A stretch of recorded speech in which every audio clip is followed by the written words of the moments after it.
Salam dəyərli YouTube kanalı izləyicilərim, hörmətli müəllimlər və müəllim olmağa hazırlaşanlar. Zəka Ateliyəsində biri-birindən maraqlı mövzularla dərzi hazırlıq dərslərimiz davam edir. Çox maraqlı bir mövzu ilə bugün yenə görüşünüzə gəlmişəm. Dəyərli müəllimlər, bizim bugünkü dərsimiz isti nəmləşdirmə əməliyyatını yerinə yetirərkən lazım olan vacib texniki şərtlərdir ki, xüsusi olaraq qeyd edeyim ki, biz əvvəlki dərslərimizdə sizinlə isti nəmləşdirmə əməliyyatı haqqında kifayət qədər məlumatlanmışıq. Bəs gəlin görək, bu əməliyyatı yerinə yetirmək üçün biz hansı texniki şərtlərə riayət etməliyik? İlk olaraq qeyd edeyim ki, bu həm estetik, həm də keyfiyyətli nəticə əldə etmək üçün ən vacib mərhələlərdən biridir. İlk növbədə yadda saxlamalıyıq ki, əgər parçadan ilk dəfə istifadə ediriksə, onun rəngini, keyfiyyətini, istilik və nəmə necə reaksiya verməsini mütləq yoxlamalıyıq. Təbii ki, bunun üçün nə edirik? Parçadan kiçik bir hissə götürürük və ütünü götürürük. Deməli, parça neçə dərəcə temperatura qədər dözsə, həmin temperaturda da parçamızı ütülüyürük. Və əsas nüanslardan biri də ütüləmə zamanı istifadə etdiyimiz ütüaltı materiallarıdır ki, bu da bunun seçimi çox önəmlidir. Deməli, ümumi parçalar üçün əsasən pambıq, parusin və ya bez parçalardan istifadə edirik.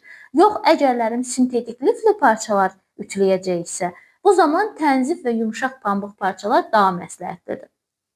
Və bir də onu qeyd edeyim ki, ütüləməzdən əvvəl parçanı çirəyici ilə yüngülcə nəmləndirmək daha vacibdir. Amma diqqət etmək lazımdır ki, əgər parça su ləkəsi buraxırsa, onu islatmaq məsləhət deyil. Mütləq bunu nəzərə almaq lazımdır. Parçanın nəmliyi də tam yox olana qədər ütüləmə davam etməlidir. Əks halda forma düzgün alınmır. Ona görə bu nüanslara da diqqət yetirmək lazımdır. İndi isə gəlin tikişlərin isti nəmləşdirmə ilə işlənilmə qaydasına nəzər salaq. Deməli, tikiş deformasiya olunmaması üçün onu əvvəlcə ütü ilə açmaq, daha sonra isə yatırmaq lazımdır. Bu üsul tikiş xəttini daha səliqəli və düzgün göstərməsi üçün yaxşı bir zəmin yaradır. Çevrilmiş kənarların ütülməsi üçün isə daha çox nəmləndirir, daha sonra isə tam quruyana qədər ütüləməliyik. Bu həm kənarları düzəldir, həm də qeyri-hamarlıq aradan qaldırmış olur ki, bu da işimizi birbaşa yüngülləşdirmiş olur. Və əsas nüanslardan biri də ütüləmə zamanı hansı tərəfdən işləmək daha vacibdir? Təbii ki, bu zamanda nə edirik? Əgər yaxalığı ütüləyiriksə, bunu alt yaxalıqdan başlamalıyıq. Bortu ütüləyiriksə, bort altı tərəfdən başlamalıyıq. Manjeti ütüləyiriksə, manjet altı tərəfdən ütülənməlidir. Kəməri ütüləyiriksə, təbii ki, burada da bir mənalı olaraq alt tərəfdən ütüləmək ən vacib nüanslardan biridir. Və tikişlərin və bükümlərin işlənməsi üçün mahudla ötürmüş qəliblər üzərində və yaxud da pambıq parça örtülü stol üzərində aparılmalıdır. Bu üsullar parçanın formasını pozulmadan ütülməyini tam təmin eləmiş olur və xüsusilə də mavidir, açıqdır, bozdur, ağ parçalardır. Bunları işləyərkən diqqətli olmaq lazımdır. Bu rənglərdəki boyalar isti buxara, yüksək temperatura qarşı daha həssas olduqları üçün bunlarda bir növ ehtiyatlı olmaq lazımdır. Və onu da deyim ki, isti nəmləşdirmə əməliyyatında son mərhələsi buxar hava mankenində yerinə yetirilir. Əgər yoxdursa, parçanı əvvəlcə nəmləndirib ütüləməklə ya da preslə yerinə yetirmək də mümkündür.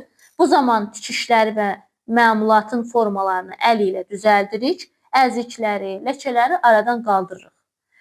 Ütüləmə tamamlandıqdan sonra isə məmulatı askıya salınaraq tam quruyana qədər saxlayırıq.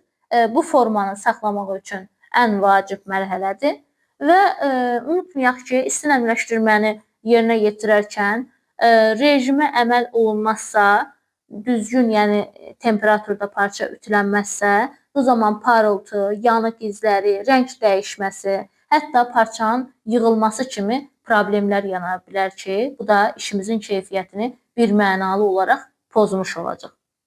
Və sonda isə əziz izləyicilərim, sistemləşdirmə sadə görünsə də, peşəkar nəticə və diqqət və dəqiqliklə yerinə yetirilən iş olmazsa, işimizin keyfiyyəti də yəni pozulmuş olar və daha keyfiyyətsiz olar.